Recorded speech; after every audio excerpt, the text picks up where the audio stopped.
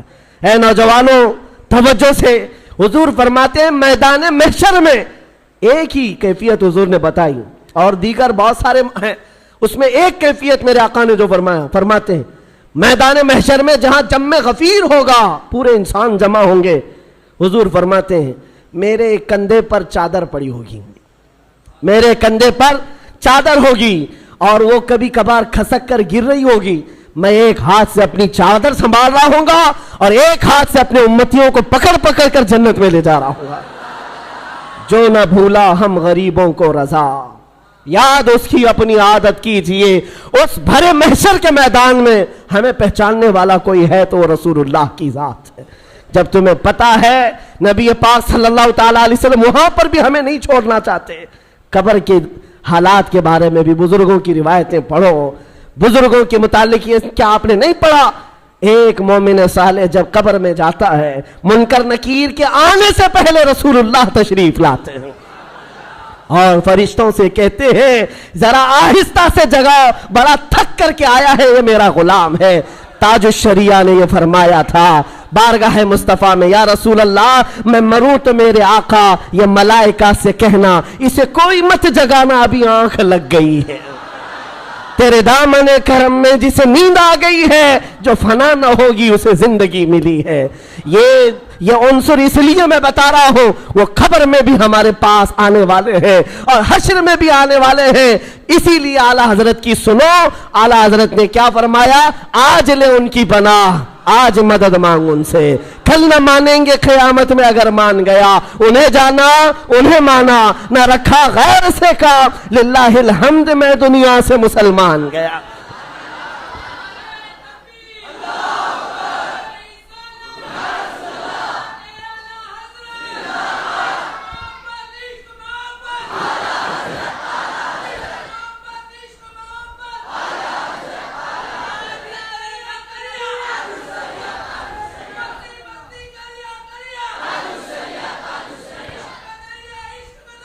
ایک بات سمجھ کر کے چلیں, جو محبت ہمیں ہر خوف سے آزاد کرتی ہے, ہر خوف سے آزاد کرا دیتی ہے, وہ محبت میرے مصطفیٰ کی ہے.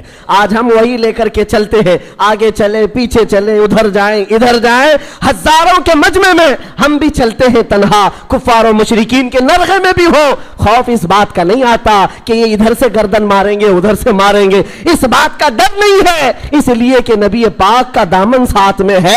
جس جگہ بھی زندگی کی شام ہو جائے, ارے ہم تو کفن ساتھ لے کر چلتے ہیں. ہمارا تو عہد یہ ہے, زندگی تو یوں بھی کسی دن ختم ہونا ہی ہے. آج یا کل کسی بستر پر پاؤں رگڑ کر مرنے سے تو اچھا ہے نبی کا نام لے کر کے دنیا سے چلے جائے. عشق گر جرم ہے تو پھانسی کی سزا دو مجھ کو, عشق گر جرم ہے پھانسی کی سزا دو مجھ کو, در محبوب پہ لیکن یہ سزا دی جائے. عاشق رسول کی طلب یہی ہے. آپ سب سے میں یہی کہتا ہوں، خوف نکالو، ڈر نکالو. اس نبی پاک سے محبت کرنا جرم ہے. ہم کروڑ بار یہ جرم کرنے کو تیار ہیں. ان کا نام لینا دنیا کے نزدیک آتنکوادی ہے، تو ہم ایسے آتنکواد ہونے پر فخر بھی کرتے ہیں. یہ کوئی ڈر کی بات نہیں ہے. نبی پاک کی محبت کا اعلان کرنا، ان کے دامن کو تھامے رکھنا تمہاری نظروں میں جرم ہے. ہم اس کو نہیں مانتے. اس جرم کو ہم کروڑ بار کرنے کو تیار ہیں. عزیزان گرامی وقار، یہ جذبہ لے کر کے چلو جو سیدنا عمر فاروق نے کہا تھا. حضور نے ان سے پوچھا تھا، عمر جب قبر میں دو فرشتے آئیں گے، کالے چہرے والے، نیلی آنکھوں والے، اور وہ اٹھائیں گے مردے کو اور سوال کریں گے، اس وقت تم کیا کرو گے؟ عمر فاروق نے کیا کہا تھا؟ پوچھا، یا رسول اللہ جب وہ فرشتے قبر میں آئیں گے میری موت کے بعد، صرف سوال یہ ہے آقا، آج جو میں آپ سے محبت کرتا ہوں کیا یہ محبت اس وقت بھی باقی رہے گی؟